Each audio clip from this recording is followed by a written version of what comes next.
अस्सलामुअलैकुम प्यारे बच्चों, आज हम जमात हफ्तुम का मज़मून उर्दू का नज़म 13 मुर्ग़ असीर की नसीहत जो पंडित दयाशंकर नसीम ने लिखी है। तो इस नज़म की आज हम मश्क हल करने जा रहे हैं। तो देखो यहाँ से मश्क शुरू होती है। तो पहला है मश्क का पहला सवाल है, एक जुमले में जवाब लिखिए। पंडित दयाशंकर नसीम की मसनवी का नाम लिखिए। तो उसका जवाब है पंडित दयाशंकर नसीम की मशहूर मसनवी का नाम गुलज़ारे नसीम है।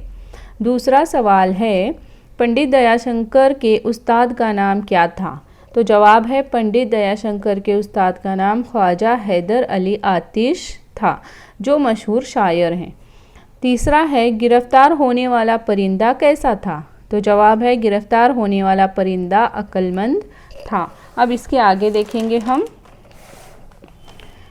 यहाँ पर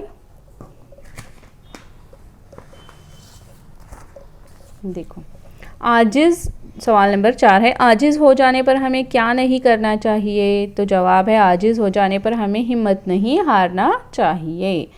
आगे है सवाल नंबर 5, परिंदे के बाजू खुलते ही क्या हुआ?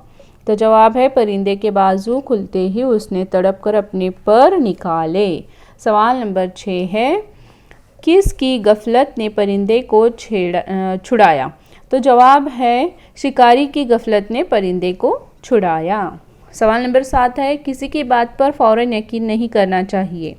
तो जवाब है ज़रूरतमंद की बात पर फ़ौरन यकीन नहीं करना चाहिए। आगे का सवाल है, देखो सवाल नंबर 2 है, मुख्तसर जवाब लिखिए।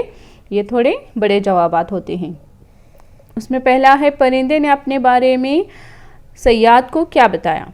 तो जवाब है परिंदे ने अपने बारे में सयाद को बताया कि बेचारा तो बड़ा सस्ता जानवर है, अगर काटा तो ज़रा सी जान हो, पाला तो जुदाई का अंजाम, अक्लमंद हो तो मुझसे मेरा दाम कर लो। अब देखेंगे आगे सवाल नंबर 2, परिंदे ने सयाद को क्या नसीहत की? तो जवाब है परिंदे ने सयाद को नसीहत की कि सुनो हज़ारों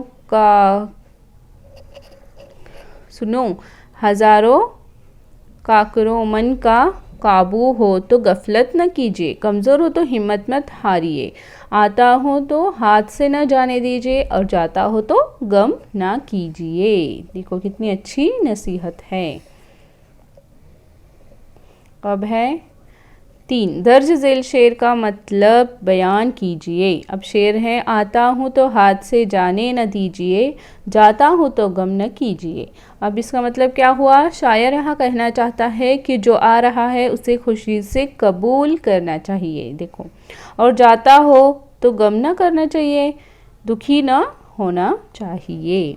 अब है सवाल नंबर 4, परिंदे को दोबारा पकड़ने के लिए सयाद ने क्या किया होगा? तो जवाब है परिंदे को दोबारा पकड़ने के लिए सयाद ने दिया दिलासा, फिर कुछ दिया लासा, लालच बोला वो धोखा देकर गया, देख ले मेरे पेट में कीमती हीरे हैं। पर परिंदा क्या हुआ? उसकी बात नहीं सुना और वो उड़ गया। उसने उसको लालच देने की कोशिश की सयाद ने।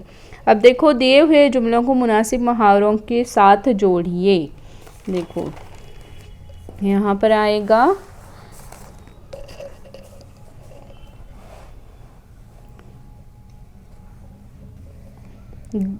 ग्रह बांधना, यानी इसका क्या मतलब होगा? हमें अपने बुजुर्गों की नसीहत को याद रखना चाहिए। अब है बेदाम का गुलाम, यानी आपके बेशुमार एहसानात ने हमें ख़रीद लिया। अब है लासा देना, अपना काम निकालने के लिए उसने बहुत लालच दी। लासा देना यानी लालच देना।